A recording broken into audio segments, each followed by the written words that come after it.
Welcome, friends, followers, and fellow book lovers. I'm back with another book review. And this book, Three Leadership Principles, is one, he took ownership for his life. Two, he led his second boat crew. Excuse me. Yes. I should say he led the second boat crew he was on.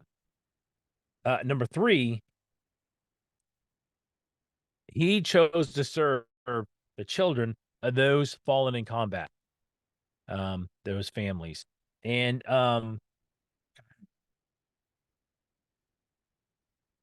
this guy is amazing. Some of you, if I told you who it was, you'd be like, oh man, this guy again. Let me tell you what, this is round two. This is round two, okay? So this is the guy who really loves his pain. I mean, he loves his pain. And if that doesn't give you a clue, I don't know. I don't know what to tell you. Right.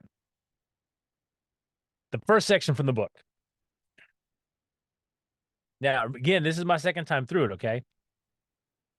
Because when you're driven, whatever is in front of you, whether it's racism, sexism, injuries, divorce, depression, obesity, tragedy, or poverty, that becomes the fuel for your metamorphosis. So whatever it is, whatever something's a little off. Whatever it is that somebody has against you, use that as your fuel. Um one of um one of my mentors, he frames it this way: turn your rejection into energy. Same concept, just framed a little differently. Um, but I love this because we can take that negativity and use it. Use it for fuel. Oh, yeah, that's what you think of me? Get this. And just as you're going through whatever you're forcing your change, or, however you're doing your personal accountability, whether you're using a mirror or you're just writing in your journal or whatever it could be, put that in your accountability. All right, number two. The confidence I developed didn't come from the perfect family or God-given talent. It came from personal accountability. Whew. Personal accountability, which brought me self-respect, and self-respect will always light a way forward. And I gotta tell you what, when you love and respect yourself, um, even if it's growing, even if it's growing,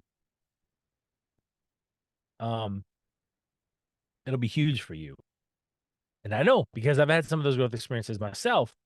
But I know because the author continually goes back to that personal accountability, continually goes back to that and uses that as part of his refueling method, if you will, to get him fired up, to get him excited for whatever it is he's going into face, and to help him through challenges that he's actively facing, whether it's was in the surf, whether it was in the sand, whether it was doing something else. All right, number three. The more often you get uncomfortable, the stronger you become. And soon you'll develop a more productive, can do dialogue with yourself in stressful situations. And I could not have framed it that way personally. Um, because I didn't have the words to frame it that way personally. Um, but I really like that because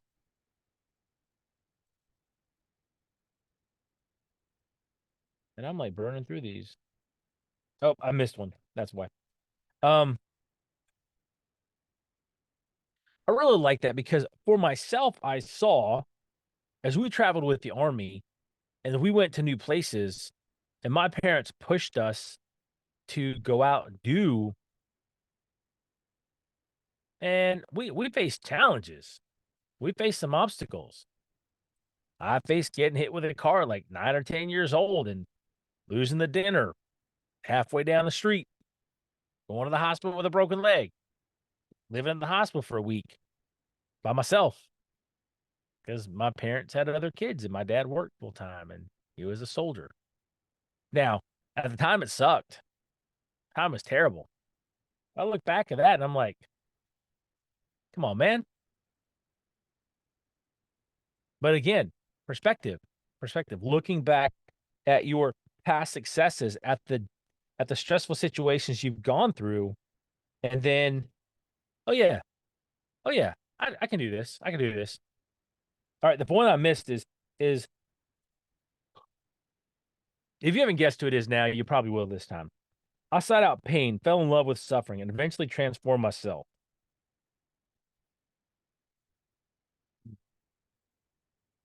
I gotta tell you what. Number 5 is that this is a game you are playing with yourself. I love that he embodies the I compete with myself mentality, attitude, belief. He is all about I compete with myself. Man, come on. You did what yesterday? And you're crying about this now? Come on. And I love that he accepts um personal accountability so powerfully. There's a story in this book where he is taking a test of sorts and he cheats the test. But he realized that they would probably know that he did it and he figured what the heck, I'll just do it and we'll see what happens, right? So he got in on time. He got the test turned in on time, but because he cheated and it wasn't a huge big life, it would have been a life-changing thing if he passed it. Um but in this case, um it wasn't he wasn't gonna take it as um it's their fault. Like he owned it completely on the situation. He messed up, made a mistake, and had to really bust his butt. And so, okay, number 6. I actually tapped into the emotional state I felt during those victories. And in so doing, accessed the sympathetic nervous system and it allowed him to power through his challenges. Now, going back and reliving your victories is what he calls cookies. There's a cookie jar in his mind, okay? And in that cookie jar, he's got his victories stashed in there. Oh, I survived growing up in Buffalo and getting beat. I survived working till 10, 11 o'clock at night at my dad's skate park, skating rink. I survived escaping that environment. I survived this and that. And then it turned around to I taught myself how to swim. I lost 106 pounds in 3 months. Like legit amazing personal transformation stories. And if you don't know who I'm talking about, before I go on that, um, the cookie jar concept really like grabbed a hold of me this time around, and I sat down and I wrote out my own cookies, a bunch of victories. And as I was writing it, I was like, "Oh, hey, what about that? Oh, let me put that in there. Yeah, I did that too." Um, not to toot my horn, but to point back to the author that he gave me something to help fuel my own transformation. Um, and if you haven't guessed who this is yet, here on my YouTube channel or my Rumble channel, this is David Goggins. Can't hurt me. This is round 2. This is the second time I've gone through the book. First time I did it in audio, um, but this time I actually did it audio at 1.7 and then read the book at the same time. And man, it was a pace, but I did it for a leadership book study that we've got going on tonight with my leadership group and I gotta tell you what, I enjoyed going through it again. But if I read it again, I'll probably have to get the clean version because um, there's a whole lot of cussing going on. But if you haven't read Can't Hurt Me or Never Finished, I cannot highly recommend these books enough. And there are clean versions in print, maybe Kindle too. I'm not really sure. But guys, gals, if you haven't read either one of these books, I can't tell you enough how you need to pick it up and read them because they will definitely help you with your own personal transformations. Thank you guys for joining me today. If you enjoyed this episode, please like and share it.